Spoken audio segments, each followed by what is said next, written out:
Hi, it's Robert Mitchell, and I'm here at the Toronto International Film Festival. Hi. Good, how are you? Good, thanks. Welcome to Midnight Madness. Thank you so much. I'm so excited to be here. Hi, it's Robert Mitchell, and I'm here at the 2016 Toronto International Film Festival, and I'm here for the premiere of Paul Schrader's new film, Dog Eat Dog. Robert Mitchell. Robert Mitchum? God bless you. Mitchell. You look a little different. Yeah, a little bit different. A little younger. A little younger. Welcome to Midnight Madness. Yes, thank you very much. I've never been here before. I've never been to Toronto before. It's my first time. It's incredible. How are you finding the city? I love it. I stayed in an Airbnb in a giant high-rise, kind of like J.G. Ballard. And I walked around my neighborhood, and it was like everything looks like a Cronenberg movie. Yeah. And I was like, right on. I was like, this is great. Yeah. This is like one of his student films. I think it'll make you appreciate his films even more now. Yeah. Everyone's so nice. Where are the horrible gynecological tools? It's underneath the surface. It's under the surface. Okay. All right. Cool. So one of the things that I really liked when I first learned of this film, Dog Eat Dog, it's based on, in my money, America's greatest crime writer, Eddie Bunker. Yeah. What was it like to adapt his work for the screen? It was a joy because it was so easy. The thing that's so great about Eddie Bunker is, as you know, Eddie Bunker was a guy who did a lot of time. He was an armed robber, and he spent 25 years in prison. So he spent all his days in prison sitting around at his typewriter typing and creating novels and memoirs. And when you read his stuff, there is no attempt by him to persuade you that I'm a tough guy, I know what crime is, I know what it's like to be in jail. No, he just knows this stuff. So he can just tell you what it is, and there's none of that huffing and puffing to make you believe I'm a tough guy. And I think that's what makes his books so pleasurable to read, is you feel like, oh, this guy knows what he's talking about. He really does know, and he doesn't have to exert himself to prove it to me. He lived it. And he's a great storyteller. Great storyteller. Do you know about his exit from prison? No, I'd love to hear that story. It's an incredible story. William Styron, who wrote Sophie's Choice and a lot of other famous books. He wrote Darkness Falls about depression. Very reputable. I think he won the Pulitzer or the National Book Award or one of those things.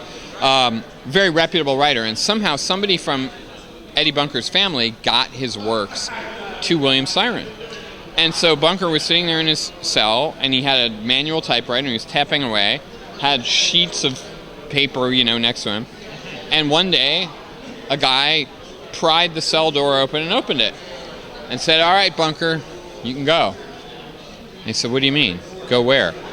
He's like, you're done. You can go. He's like, what do you mean go? He's like, you're leaving jail. You're going. Get your clothes. Pack up. You're going.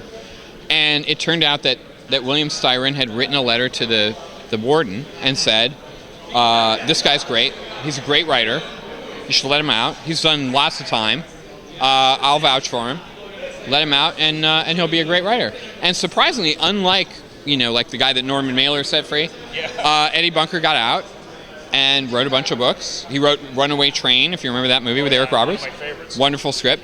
And I don't think he ever got a parking ticket after that. He was completely clean for the rest of his days. So he got out and made something of his life. Well, that's what I think is remarkable about his life is it's a true testament to rehabilitation. Once he got out finally, 25 years, but in 1975 he never looked back. Yeah, I think he'd been through it. I was wondering, could you talk a little bit about your writing process? Sure. The one thing that I will say in this script, if you guys see the movie, that is different from the book is in the midway point, there's a point where these guys steal a lot of money and they go to a casino, and you see each of the three main characters with three women. And in their encounters with these three women, you kind of figure out what each of their kind of problem really is. And that was not present in the book at all. And I thought, my God, to go through 100 minutes of a movie and have basically no women at all. I think in the book there's like a woman cop or something.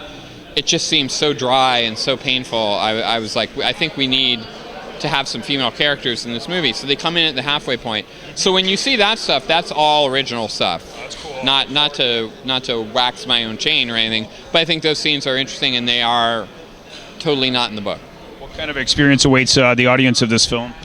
I think because of what Paul did, the movie is so wacky, it's so wild, it's so outlandish. I think of this movie a lot like those early Godard crime movies. It's very playful. It's very wacky. It's just very wacky. And I think when you come to see this movie, don't expect a hard-bitten crime movie. Expect a really splashy, fun movie that plays with the genre a lot. Awesome. Well, it was great meeting you, and have a wonderful premiere. Thank you so much. That's why I'm Mr. Blue tonight. I'm loving the Mr. Blue. Yeah. Dig it. It was great meeting you. Thank you.